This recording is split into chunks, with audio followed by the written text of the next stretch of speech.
paghiling ng pangalan niya dito, part 3. Yon, umabot na tayo sa part 3. Kasi actually, marami-rami din yung nababasa ko pa sa comment section na nagtatanong about sa pagbubulong or sa paghiling ng pangalan niya dito sa bawang. Okay, ito, bawang. Sa mga hindi pa pala ulit nakapagpanood ng mga video ko ng part 1 and part 2, ito i-recap lang natin. Kasi ito hindi naman natin masasabi talaga na ritual. Kasi wala naman tayong Latin words na binabanggit. Pero pagdating kasi sa bawang, uulitin ko po may taglay po itong kapangyarihan. Hindi lang ito natin nagagamit sa pagluluto, kundi actually may mabisang enerhiya po ito na kahit ako nagawa ko po, yes, honestly, nagawa ko po ito talaga. Na sinubukan ko, and then that's why naalala ko, kaya ito ngayon sinishare or binabahagi ko sa inyo. Lalong lalo na talaga sa mga gustong magawa ito or sa mga nangangailangan. Okay? So ito mga utol, ano ba yung paggawa natin ng pagbulong ng pangalan niya dito sa bawang? Okay, uulitin ko po. Ito para klaro sa lahat kasi marami pa rin nagtatanong talaga na which is siguro naguguluhan. So again, ito sa pangatlo. Well, una sa lahat ay kumuha po kayo ng bawang. Okay? Ordinaryong bawang lang po yan. Bawang na may balat. Kumuha po kayo ng isang butil ng bawang. Okay? And then halimbawa mamayang gabi ay pwede nyo na itong masimulan. Ang gagawin nyo lang utol is ilagay po ninyo sa kanang kamay ninyo kagaya nito. Uy, nalaglag. So yan, kagaya nito, nakatikom. Ilagay nyo lang po sa loob.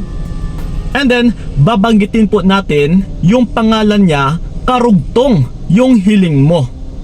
Okay, kagaya nito, halimbawa si Juan de la Cruz pa rin. Okay? Juan de la Cruz, matakot kang mawala ako. Juan de la Cruz, matakot kang mawala ako. Juan de la Cruz, matakot kang mawala ako. Nako, patay tayo kay Juan de la Cruz. So ito, gagawin mo lang utol paggising mo sa umaga at saka pag bago ka matulog sa gabi. Yes?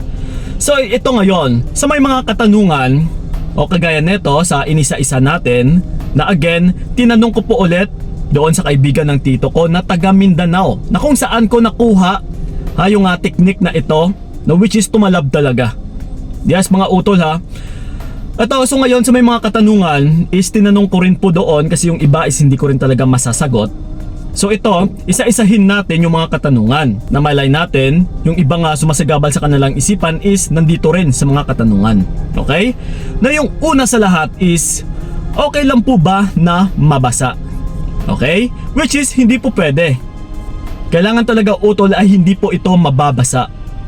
Na kailangan mo itong ingatan. So, paano ngayon kung nabasa, Kuya Kiko? Wala kang ibang gagawin kundi ilibing nyo lang po yung bawang na ito sa lupa and then kumuha po kayo ulit ng panibagong bawang. At saka tuloy-tuloy nyo lang po ito na humiling ng humiling ulit sa kung ano yung hiniling mo sa lumang bawang or sa dating bawang. Yeah, so ganun lang po kasimple. Once na mabasa, kumuha lang po kayo ng panibago pero ilibing nyo po yung luma sa lupa. Okay? So yon, and that's why kailangan po ulit is mas mainam or mas mabisa po talaga na hindi talaga mababasa na iisang bawang lang talaga yung ginagamit mo. Okay? So yon. And then ito pa yung pangalawa is okay lang po ba na walang balat? Kailangan po utol na may balat. Kasi kung wala po itong balat, okay, mas mainit po ito sa ating balat din. Once na tumama or once na tumagal ito na tumama sa ating balat. At saka mas nangangamoy ito kapag walang balat So mas mainam po talaga na may balat. Okay? And then hindi ko alam or hindi ko na rin ito natanong. Basta yung turo kasi sa akin is kailangan may balat. So yon. And then ito yung pangatlo is pwede ba ilagay sa ilalim ng unan? Ito mga utol tinanong ko rin talaga ito kasi ang sabi niya medyo may something na hindi magandang mangyayari dito Kasi yung sa iba din na nangyayari, hindi nila sinusunod kung ano yung pinapayo natin. Yung ibang ginagawa ay once na natutulog na is nilalagay po nila yung bawang sa ilalim ng unan. Kasi yun nga, isa mo yung karamihang tanong din, isang paano yan Kuya Kiko? Matutulog ako, nakapajama, and then walang bulsa. So saan ko po ilalagay? So yung iba is, yun na nga, nilalagay sa ilalim ng unan. Ito mga utola, yung bad sides is karamihan ay talagang makakapanaginip ka ng masama or mapapanaginipan mo yung tao na hiniling mo, na which is may mangyayaring masama. So again, hanggat maaari po ay huwag ninyo ilagay sa ilalim ng unan na kung saan kayo natutulog. Okay, so ngayon ang tanong, Kuya Kiko, saan ba namin pwedeng ilagay once na walang bulsa? Ang pinayo po sa akin or yung sabi din sa akin ay kailangan palagi mo itong kasama or katabi. Okay? So ang gagawin nyo po utol, kung po pwede lang, ilagay nyo po ito sa pouch or sa coin purse na walang kasamang pera ha. And then, lagyan nyo na lang po ng perdible na ilalagay nyo dito sa inyong damit. Kahit sa loob ng damit ay pwedeng pwede. Na habang nasa loob din siya ng pouch or ng coin purse. Yes po, so ganun po. Hanggat maaari talaga, huwag ninyong ilagay sa ilalim ng unan. Hindi po yan ngipin. Okay, so yon. And then yung pang-apat natin is, paano kapag walang bulsa? So ganun na nga. Nasagot na rin natin na kapag wala kayong bulsa, is pwede nyo po ito ilagay sa kung saan-saan, kagaya ng pitaka, coin purse, or sa pouch na wala talagang kasama or nakahalo na pera. And then pwede siyang ilagay sa bag ninyo na kung saan palagi nyo namang dala-dala sa opisina, okay, or sa trabaho or kung saan-saan man kayo. And then pagdating sa bahay, pwede mo na itong kunin at saka ilagay sa bulsa na nasa loob pa rin ng pouch or ng coin purse.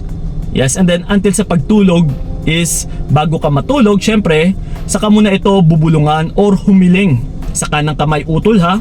And then pwede na po kayong matulog at saka ilagay nyo na po ulit sa bulsa ninyo or sa pouch man.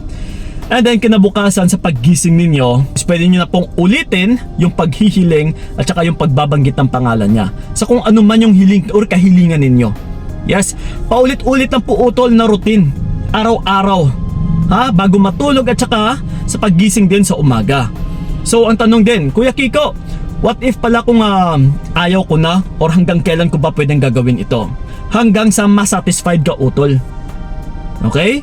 So kung nakikita mo na medyo okay na yung lalaki sa'yo, yung partner mo, pwede mo na itong ilibing. And then, it's time na ikaw na itong kumilos din na kung paano mo tratuhin yung partner or yung lalaki mo. Yes, ganun lang po. Mapababae, mapalalaki din po ito. And then, yung isa pa pala is after ninyong magawa ito utol, kailangan ay pagkatiwalaan nyo po yung ginawa ninyo. Okay, magtiwala na rin sa sarili. And then, maging kampante. Hindi po pwede na nagbulong nga kayo sa bawang na wag matakot or matakot siyang mawala ka. Pero ikaw pa rin panay itong suyo, panay pangungulit sa kanya. Okay, panay distorbo, panay selos. Ay talagang hindi po ito tatalab kasi hindi mo malang hinayaan na ito yung mag-work or yung kikilos para sa'yo. So wala kang ibang gagawin after mo magawa ito. Kundi maging kampante. Yes, walang maraming salita. No words ka muna. And then hayaan mo na yung proseso na siya na mismo itong kikilos para sa'yo. Yung bawang. Okay? So yun na po mga utol. And then sa may mga katanungan pa, try nyo pong panoorin yung mga previous na in-upload natin, yung part 1 and part 2. Kasi malay natin baka nandoon lang din yung mga katanungan ninyo na naisasagot na natin. Okay? So yun na po mga utol. Good luck sa inyong lahat. Maraming salamat. So ingat kayo. God bless and babush! Binigay ko lahat para wala kang masabi.